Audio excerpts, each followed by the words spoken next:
And we are live. Good morning. Hey, what's going on? We are so alive that we are starting our day with flexibility today. So that is the topic of the day. And I think we have put together... Huh? Nothing. Oh, yippee, yeah. We have put together a little something for you guys. So, Paul, you want to go ahead and get started on that? Yeah, I can do that. Let's see here.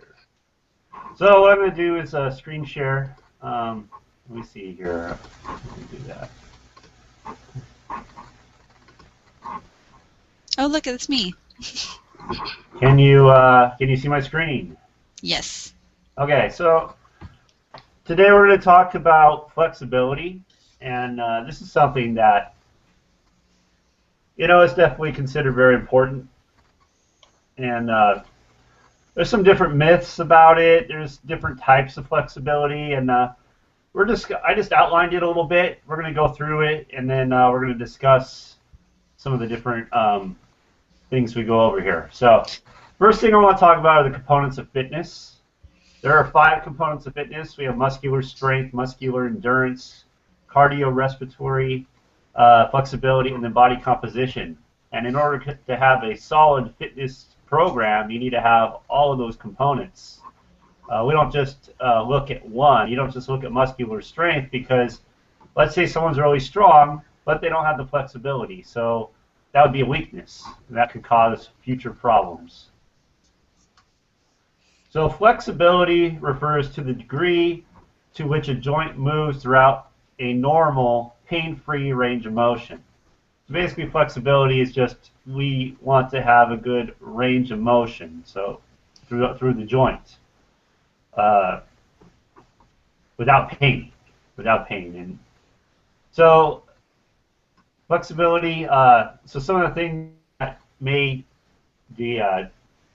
cause less flexibility are age.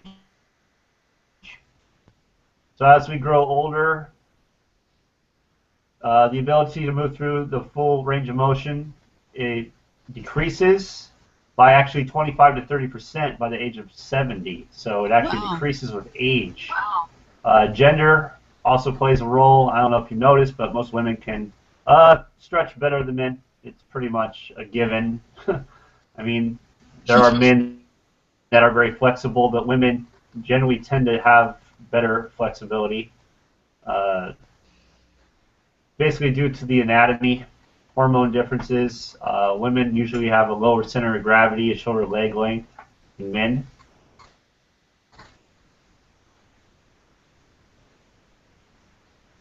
So studies have shown that an individual who is physically active has a better range of motion than an inactive person. So if you're more active, you're going to be more flexible. You're going to be which in essence will make things easier to do and decrease injury. That makes sense. We'll talk about that a little bit later. So the benefits of flexibility training: you're going to improve your range of motion, improve performance for activities of daily living. So functional activities like tying your shoes, like putting a shirt on, reaching up to the cupboard, just daily activities. Because when you age, these activities become more difficult, especially if you don't have that range of motion. There are some risks involved. I don't know if there's conclusive evidence on decreased strength, but there has been some research done where doing static stretches, where you're just holding the stretch for a period of time, actually decreases strength. So I don't know. It's if you're lifting heavy, I think. I don't think it's going to really bother you, just a normal kind of workout. It can be ineffective. There's no real evidence that it prevents injury. So So those are some of the risks, I guess. And another study showed that it was only a 3-minute window before the range of motion that you increase goes back down before you start activity. So I found that very interesting. And I got this from ACSM. Can you explain what that is for those that don't know what that is? It's just a certifying body, personal training certifying body. Right now I'm blank at what it stands for. Tom, you know what it stands for? What is it?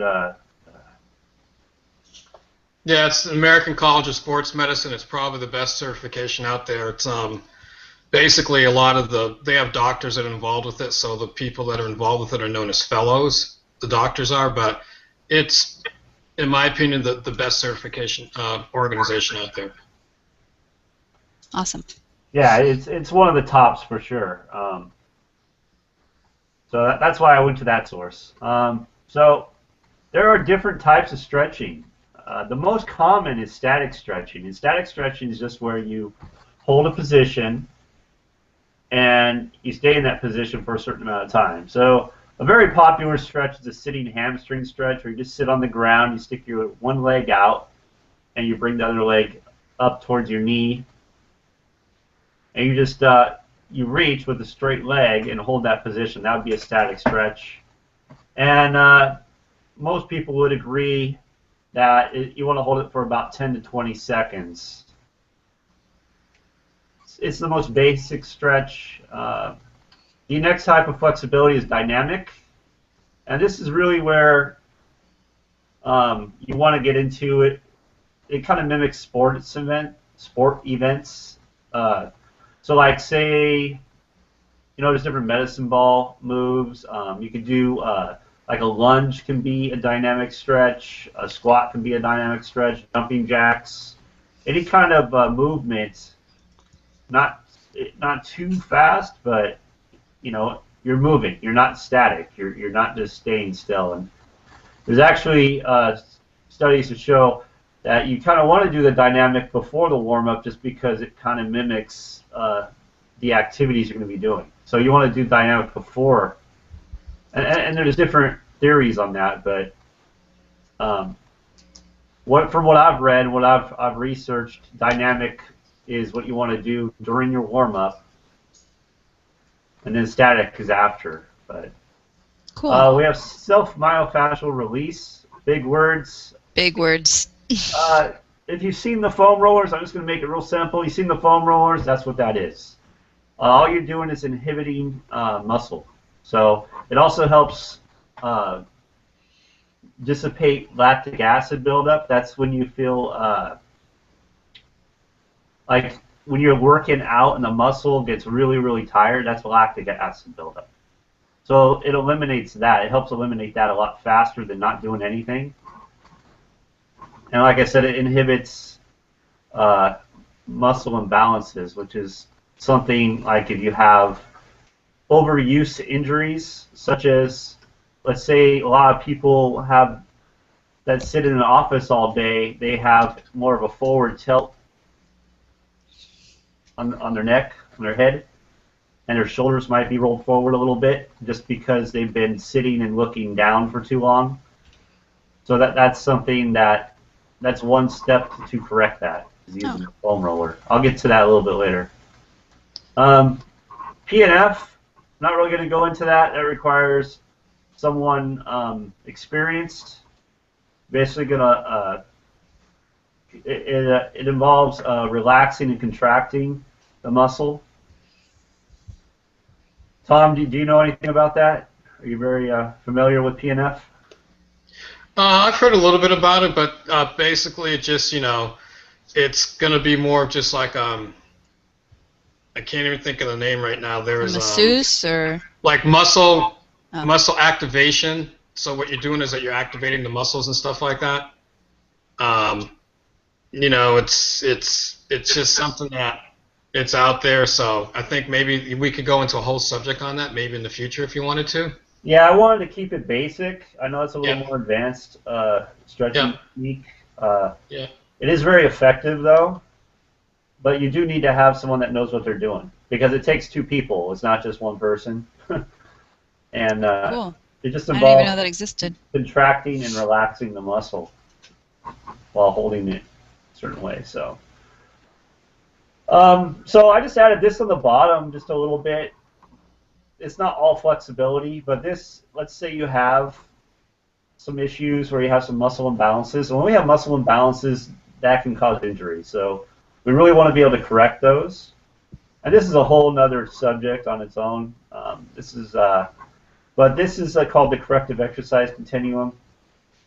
And this is kind of the steps you would take to start working on those imbalances. So first thing you want to do is inhibit the muscle. You want to inhibit the muscle because that muscle's overactive, so you want to inhibit those muscles that are involved in that. You can do that with self-myofascial release, the foam roller. So you start with the foam roller, inhibit that overactive muscle. The next thing you do is lengthen. So a way to do that is static stretching.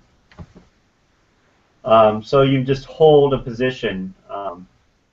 Whatever muscle that is overactive, you're going to hold that position. So you do static stretching to lengthen the muscle. Then we want to do what's called activate. So let's say it's like a shoulder thing. You might want to lay on your stomach with your arms up in front of you and then raise your thumbs up and then down. Your whole arm up and down. It's like a Y. And that would really start working on the back and the shoulders. And then finally you want to integrate, which is like doing a squat and a row at the same time. Now I might have lost some of you on here, and that's fine. I just want to explain it real quick. But basically what you should take from this is, yes, flexibility is important. And we're going to discuss this more. Some of the things that are kind of unclear are, do you do static stretches during your warm-up, or you do them after your warm-up? What's more effective? Me personally, I side on more dynamic stretches during a warm-up because that prepares my body for activity, whereas static stretches actually kind of relax the body. And if you're going to be really active, like you're in a sporting event where you're going all out, you do a static stretch, I don't know if that's the best way to go about it. Hey, can you do us a favor? Yeah. Can you explain what you're talking about, like a little bit?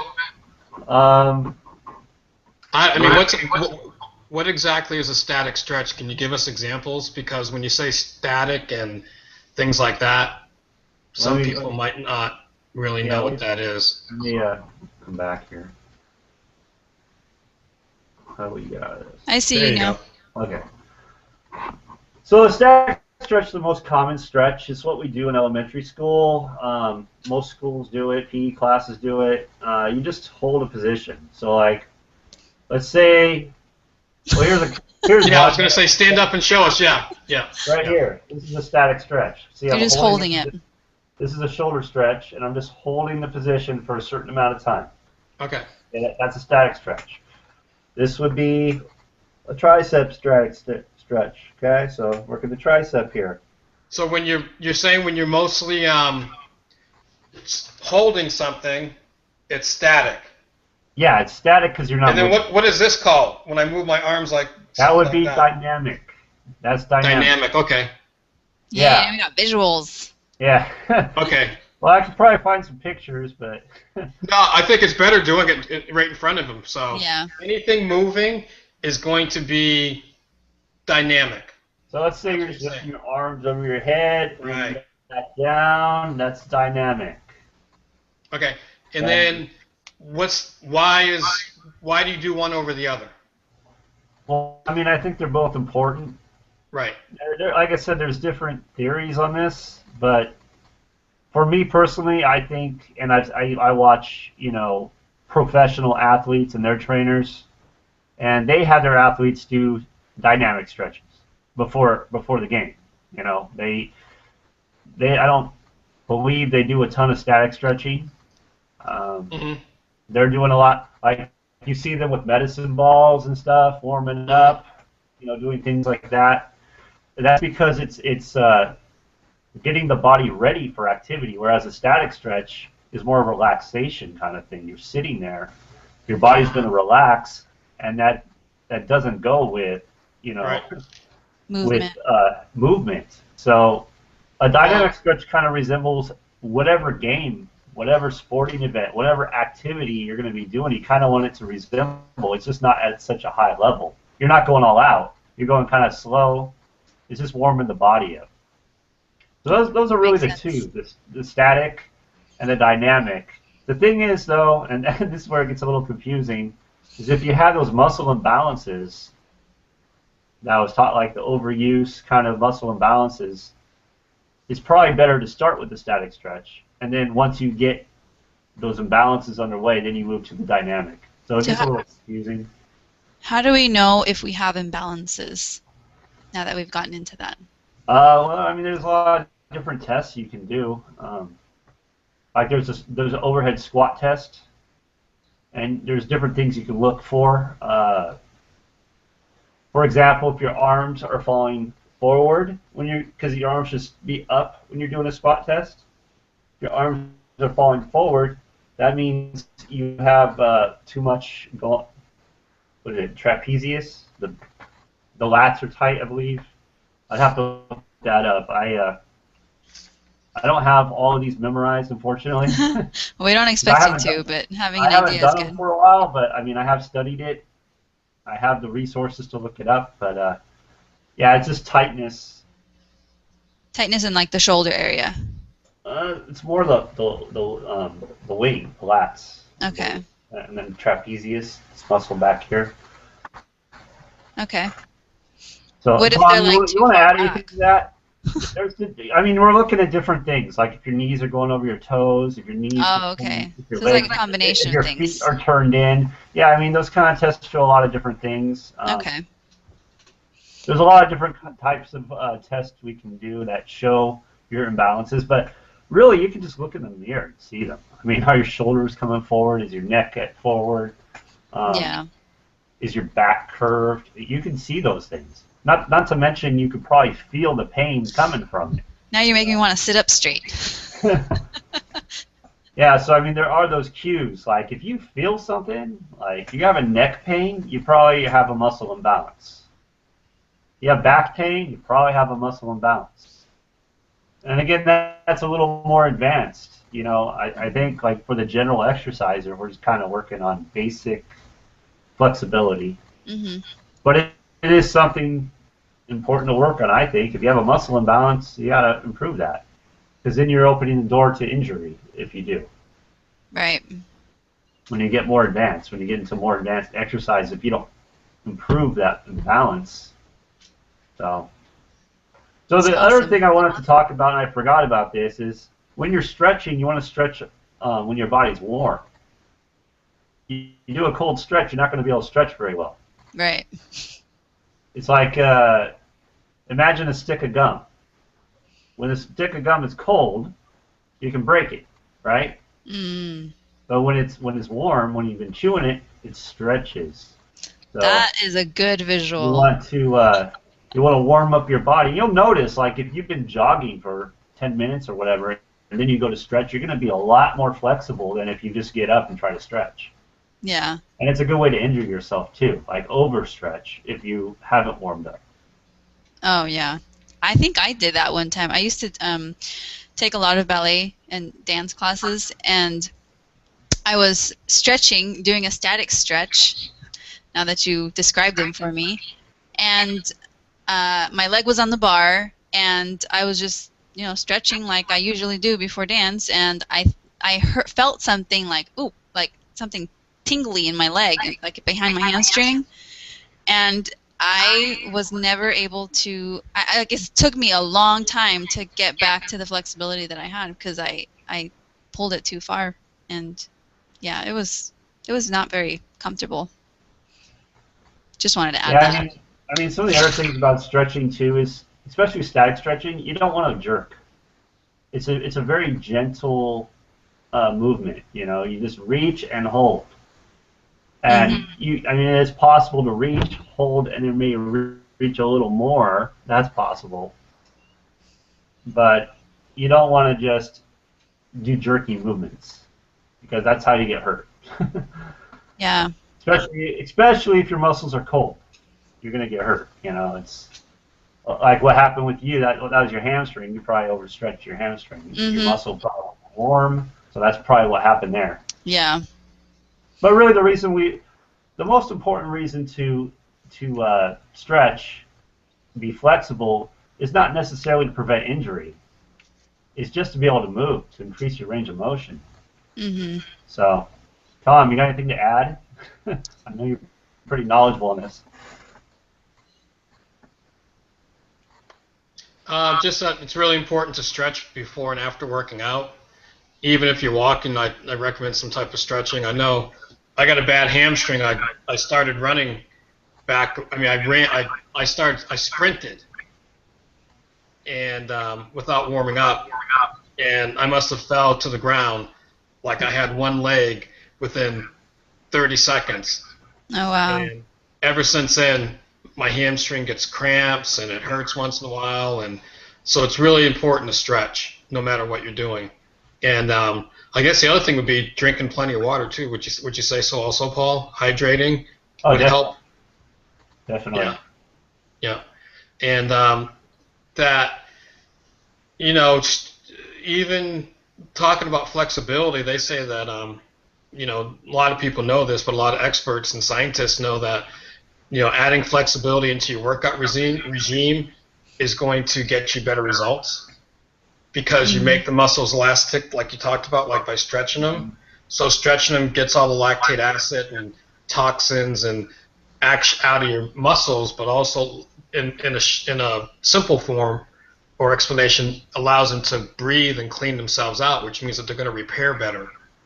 That makes sense. Even if you look at a lot of the programs that we do, there tends to be one workout out of 6 days that's a stretching component. That's just stretching, yeah. And it's a reason for that. Like, even though I'm doing this 21-day, clean eating, reset, cleanse type, tune up your body thing, they don't want you doing any heavy-duty workout, but they recommend either yoga or Tai Chi, or Tai Chang, rather. And even though I couldn't get my laptop working this morning, I did one of our stretching DVDs, and that helped. It was just a lot of simple things, like you said, just putting my hands up, and then coming down and bending over and touching the floor, and a little bit of yoga stuff, the stretching that you talked about, like this, Paul, like that, doing the dynamic stuff you talked about, even as simple as moving your head, So another good point is that people should be taking breaks during the day, even if they're at their desk or what they're doing is stretching. I know I've been doing some driving, and it seems like when I was driving one way maybe 2 hours, if I didn't stretch even while I was driving, my back bothered me because I have a neck injury and a back injury. I have a lot of sports injuries. So when I'm driving now, I do the same stretching exercises that they talk about to do on an airplane. I'm just like moving my back a little bit and, just stretching and taking one of my legs and stretching it out. And that seems to help from being stuck in that position behind the driver's seat.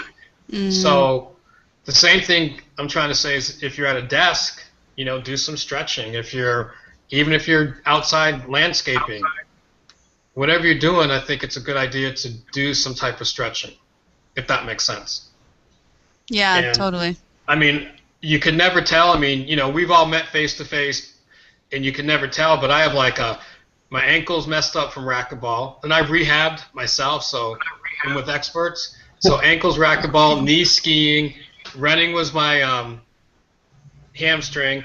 I got a car accident. I have an L4, L5. They wanted to operate on my back, and I overcame that by yoga. Good point. Yoga's awesome. I swear to God, helped me, and I'm just me. Other people might need surgery, but I did a lot of, rehabbing on it. And yoga, Pilates, resistance training, all those things, those components that you talked about really helped me avoid back surgery, and then I get rear-ended. I have a C7 neck injury. So if I don't work out and do something, it's like I'm in so much pain. When I work out, I'm not in as much pain. If that makes sense. That's awesome. And you've met me, so you can tell. You can't tell. I mean, I can walk and function, and it doesn't really bother me unless I'm not working out, sedentary. Yeah. I looked up yoga, and there's so many benefits to that. I love yoga. I did a couple yoga classes back when I was in college, and the benefits are just amazing. I mean, even just like the yoga class that I took that one semester, it was I felt the strength in my arms. Like, it was crazy. You wouldn't think that. I mean, most people think it's like, oh yeah, let's just stretch and we're gonna do yoga and we'll breathe in and shami la la la, so much more than the breathing and just the stretching. There's so many ways to improve your strength and decreases your stress levels, and it's one thing that I really enjoy doing when I get the time to do it. One of the best stretching programs I have done is that one that Tony Horton does, Stretch X. Oh yeah, that's a good one. That's nuts. I mean, that he has a lot of yoga in that too. You never even realized you need to stretch. Yeah. That's what I did this morning. Stretch X? Yeah. That's awesome. Yeah. Isn't it like an hour? It's 56 minutes. Yeah. And like, I have sometimes I'll have friends, both men and women, like, hey, let's do this stretching DVD, and they think it's like and I tell them this isn't your regular stretching, and after they get done, they're like, that was a workout. Yeah. Yeah. He loves yoga. He implements that in a lot of his stuff. Well, I just know doing that particular program, man, that was I've never stretched like that in my life. I mean, that's okay. That was that's a good stretching program. I tell people about that one all the time. It's like, if you want to get a really good stretch, but be careful, don't overdo it, because you're not gonna be able to walk the next day. Right. I mean, that might be a lot of stretching there. Right. That might be a good topic too, because since I've been on this 21-day program, you're not supposed to do any type of resistance training or cardio, but they do recommend anything meditative. And it's interesting, I think in the beginning when we were talking, one of the first ones, Paul talked about the benefits of exercise or the lifestyle benefits of it. Yeah. And when I was looking at the Tai Chang one this morning, and they have a segment that he went over breathing, that one of the things that I like that he mentioned was that if you do breathing exercises and techniques, it can overcome insomnia. Oh, wow. So I think there's a lot of benefits to breathing, which might be something we could talk about sometime, breathing and meditation. Yeah, because, totally. People, we're all stressed out, whether it's good or not good. Yeah. You know what I mean? Life is stressful, and everything centers around breath. Right. What I've been studying lately the last couple of months. And I think even if you do exercise, you still can be stressed out. If you're not doing the correct kind of breathing and like you said. Well, also, when you're exercising, though, you're supposed to breathe a certain way. Yeah. In through your nose, out through your mouth, and you breathe, out on the way down, it's out through your mouth and in through your nose. If you're doing push-ups or you're doing bench pressing, so that's a whole another topic in itself too. That breathing just for life, breathing for meditative purposes, and/or breathing for exercise. Mm-hmm. And another thing about exercise is, it does put a lot of stress on your body too. Right. So, if you overdo it, you definitely can get hurt, or you can definitely get sick. Because it does actually put a lot of stress on your body, and if you're not careful. Right. So yeah, that breathing is very important. Yeah. I don't know. Anything else to add for flexibility? Obviously, it's important. obviously, I know it's something I need to improve on. I could definitely be more flexible, but I know a lot of guys. I know just because I'm a guy, I know a lot of guys skip over the flexibility part. But oh man, I'm just gonna get in the gym and lift. I don't need that flexibility stuff. That's for girls. I don't need Yoga's for but, sissies. Hey, yeah, I can tell you this. When I was taking the yoga, I took it for 5 years straight religiously, maybe 3 years, and there was the group X room, and it had a wall of glass windows, and then there was a cardio room, and it would be me and maybe one guy with 15, 20 women, and these guys that we called chicken legs, right? Chicken legs was the dudes that do upper body but don't do any lower body. Yeah. They don't do any cardio. And they would come in, and they'd come at the window, and they'd point at us, and they'd laugh at us. So every once in a while, we'd come on in here.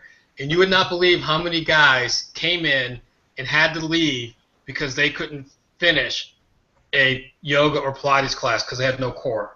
Wow. I'm serious. I believe it. Yeah, yoga's amazing.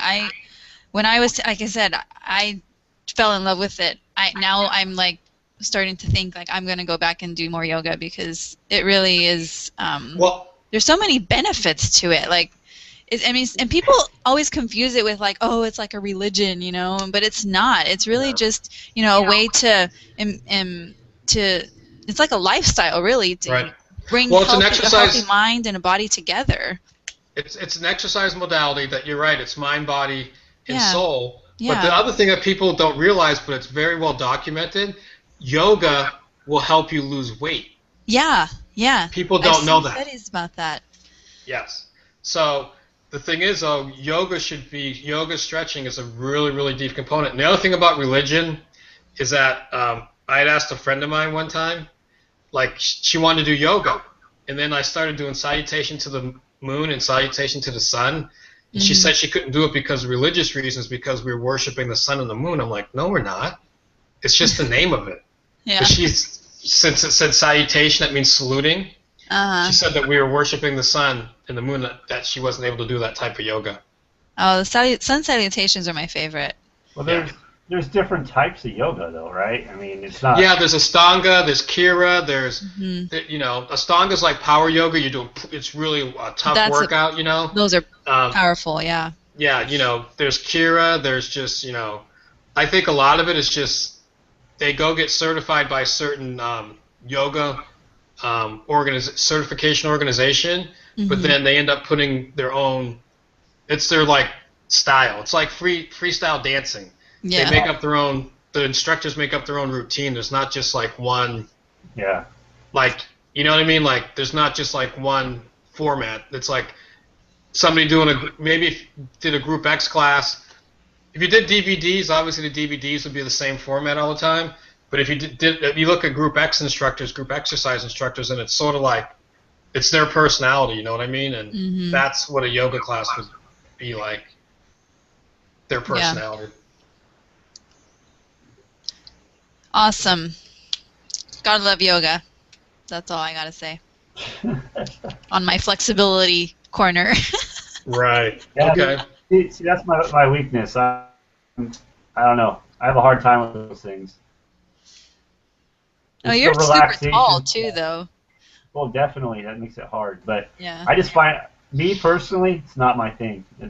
I find it boring. It's one of those things you just gotta force yourself to do, huh? Yes. It's like me with running. You won't ever see me running. I hate running. And I could go for, I think, isn't Tony Horton's 90 minutes? Yeah, it's 90 minutes. For yoga? One? Yeah. The thing is, I mean, in my opinion, it's a little bit too long. I don't think people could do it in the beginning. I mean, I think people have a lot of attention span issues. I think it's a great workout, but I think it's a little bit too long. And actually, in one of the following programs, they actually cut it down to say 40 minutes. Oh wow. Yeah, a lot of feedback was it's a great workout, but how many people have an hour and a half? Yeah. It was very long. Yeah. Yeah. I've never done the whole hour and a half, to be honest with you. I stop at an hour. I've done it. I've done it, but You were wishing the whole time you had stopped. it's not easy. Let me tell you, it's not No. easy, especially for me. Like you said, I'm tall. I'm 6'5", so yoga and me, they're not really friends. You know. Right. I'll still try to do it, but it's ugly. Especially getting down in those low positions, man. I do not know how people do that stuff. Mm. Like the Warrior 1, Warrior 2, where you're getting really low, Yeah. Yeah. Like it's hard. It's not like you're holding these static positions. You're holding these isolated positions. It's just I struggle with it. I'm not gonna lie. Yeah. So yeah, I mean, like you said, there's different types of fitness, and we're trying to cover the whole spectrum. We want to be well-rounded. Right. So even if you just have the muscular strength and muscular endurance, but you don't have the flexibility, you're missing a component. Right. It all goes together. It all goes together. And another thing that we didn't talk about, Tom kind of talked about it, but when you're more flexible, you're going to get, like you said, better results from your exercise program because you're going to be able to get deeper. Like say you're doing a lunge, you're going to be able to get deeper. Doing a squat, you're going to be able, you're going to be able to go into those movements a little easier than, let's say you're stiff, and you can barely bend your legs. You're not going to get the same benefit. You're not going to see the same kind of results until you get that flexibility. That's a very good Improve point that to range of motion. emphasize. So yeah, Yeah. I think that's flexibility though. I mean, I think we pretty much covered it. And, Awesome. I mean, you could dive into one component of it, but I think we're pretty good. Okay. Awesome. So Anybody anything else you guys have want anything to? to add? Nope. I think we covered it all.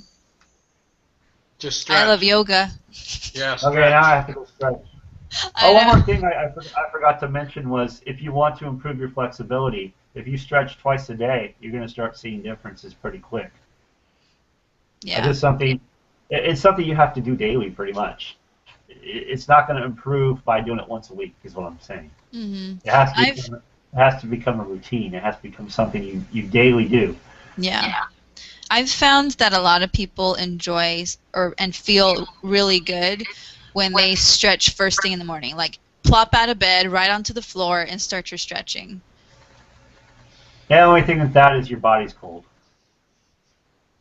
True. But it just I tried it a couple of times and it wakes me up really. Like it Do really. some jumping jacks or something. March in place. I don't know. Warm up your body first. Probably a good idea to march in place or something. Yeah. Good point. All right. Well, to those of you watching, if you would like to get more information about flexibility or you don't know where to start with your flexibility, I'm getting some feedback somewhere. I don't know. Go ahead and click on the button that you see there on the bottom, and we'll go ahead and either Tom, Paul, or myself will help you out and find you a good stretching program. Paul's already starting his stretching. All right. Well, it was good hanging with you guys. I liked this topic. I love yoga and learning more about flexibility. I really did learn a lot today. Are we off the air? I'm sorry? Are we still on? Yeah, we're still on air. I'm waiting for you guys to say goodbye. Adios. Hey, bye. All right. See ya.